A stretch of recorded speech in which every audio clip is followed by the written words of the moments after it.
Shihoko Goto is Senior Northeast Asia Associate at the Woodrow Wilson Center's Asia program. She's also a contributing editor for The Globalist. She joins us today to discuss Japan Prime Minister Shinzo Abe's visit to the United States. Welcome. Thanks for joining us. Thank you, John. Let me ask you this. Arguably, America's closest ally in Asia, Japan, and yet the first time that a prime minister will be addressing a joint session of Congress, and the first time any address to Congress in 54 years. Why is that the case? Have we taken the relationship for granted? No, I think it's just a rare occasion for any country to have that opportunity. And I think the Japanese have pressed really hard for this one, and they have it. And they're certainly not complaining about it. And it's a really good opportunity to highlight the relationship between the two countries. And what are the expectations for the speech? I know there's some veterans groups who want some statements about World War II. From both perspectives, from the U.S. perspective, from the Japanese perspective, what are the expectations? For the Japanese, it will be an opportunity to highlight the two big issues, namely security through the U.S.-Japan alliance, and then secondly about trade. And this comes in the form of TPP, the Trans-Pacific Partnership Agreement. For the United States, both are equally important, but they might not necessarily see eye to eye exactly on how security in the region or how trade liberalization in the region should move ahead. Is there any specific significance to the timing of this trip? No, not particularly. It's just a good time to do it. I think, though, that it is a critical juncture in how the United States is engaging, not just with Japan, but with Asia at large. This whole idea of the pivot? Yes. The rebalance towards Asia, the United States declared it 2 years ago, but there has been a lot of concern that the United States is actually not following through on its rhetoric.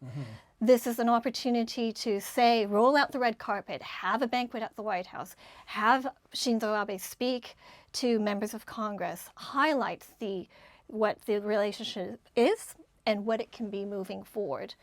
So has this whole idea of a rebalance or a pivot created expectations in Japan for changes to the relationship?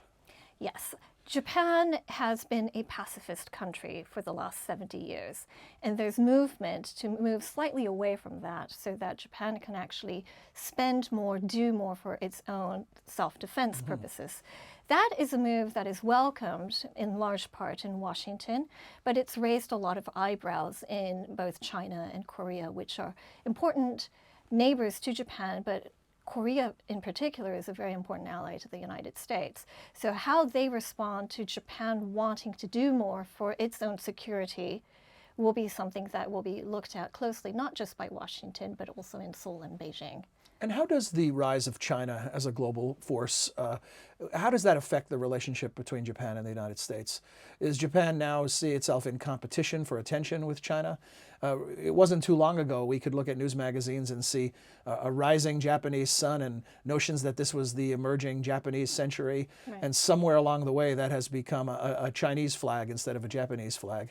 So how does that affect the ongoing relations between the United States and Japan, the China factor? Right. Well, the trade war between Japan and the United States are over. Gone are the days when members of Congress would take their Sony TV screens and smash them on Capitol Hill. That's gone. But at the same time, Japan remains an important partner to the United States precisely because China has taken on a greater presence economically as well as militarily. And China has taken on considerable aggressive stances towards territorial expansion. South China Sea. South China Sea, East China Sea. There's a lot of tension. There's a lot of worry amongst Asian nations as well. In the Philippines, Vietnam, Japan, Taiwan, these countries are concerned. That's why they would like to have the United States continue to be engaged in the region. But here's the problem. The United States is overstretched. It has commitments in the Ukraine, concerns about the Ukraine. It's not doing anything, but there's a lot of concern. There's concern about Syria. There's concern still about Afghanistan. What are we going to do in the Middle East? These are all issues. The United States is being pulled. Its military spending is continuing to decline. So, and we're about to be distracted by a presidential election. Right. So what do you do? Yeah. Self-responsibility amongst the Asian nations is going to be the operative word. Is there anything else of note on the agenda for Prime Minister Abe when he's here? I think it's interesting that he'll be here for about a week. And he'll be in Washington for a couple of days, but he'll also be going to Boston and also to California. And I think that's interesting because whilst bilateral relations are defined by leaders and a government-to-government relationship, it's also about people.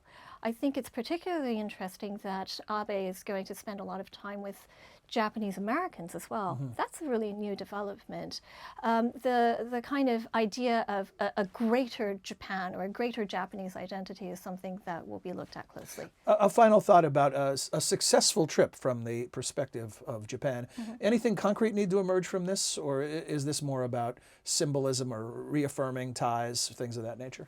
For diplomatic success, they do need to be able to say that we have these concrete issues that have been signed.